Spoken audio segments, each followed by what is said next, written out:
Today I'm here in Lake Lugano and tested this beautiful Polestar 3. This is the second Polestar I've driven so far.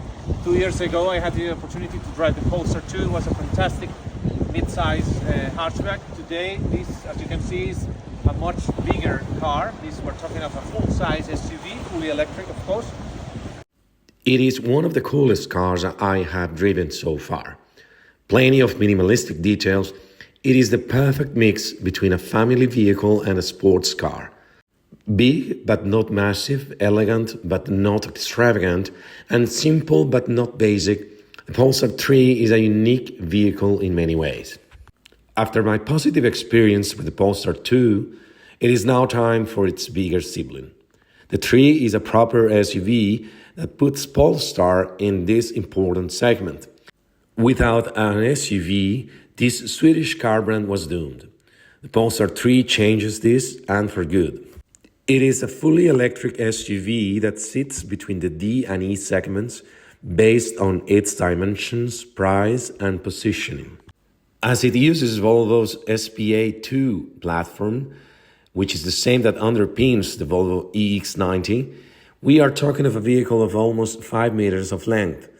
Not only that, the 3 is also quite wide and you can tell when driving it.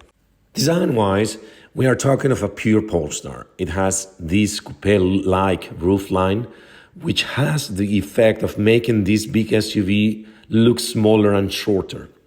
The front features an unusual grille funneling air up the bonnet with the distinctive Polestar headlights and wing mirrors.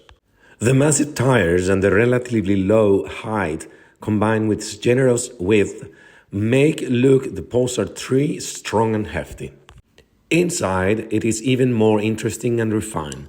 Despite its dimensions, and unlike its cousin the Volvo EX90, the Polestar 3 was not conceived as a 7-seater but as a regular 5-seater. There is enough room for every single passenger in addition to a massive trunk and a small trunk. The driving position is comfortable with good visibility. The seats look and feel like Volvo items.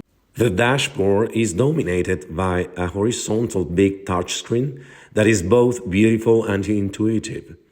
The problem is that almost every command is activated from there, making simple things such as opening the glove box a complex operation. There is enough room for the passengers in the rear, although they must sit quite high with raised knees because they are sat on the battery. Thanks to the panoramic glass roof, the interior can enjoy of light. Another impressive interior feature is the incredible 1,610 watt 25-speaker Bowers & Wilkins sound system. The Polestar 3 has 111 kilowatt-hour battery pack and 400-volt architecture. The version that I tested was the one with 510 horsepower with a 0 to 100 kilometers per hour acceleration in just 4.5 seconds. I recorded an average of 395 kilometers of range, mainly in highways. That is slightly disappointing considering its price. In fact, at some point, I could not make use of all the power of the car because the remaining range was not enough to get back home. Less powerful petrol SUVs overtook me in the fast lane of the highway. My verdict? Well, this is the ideal family stylish and refined SUV for the city and the suburbs. It would be the perfect vehicle if it had more range.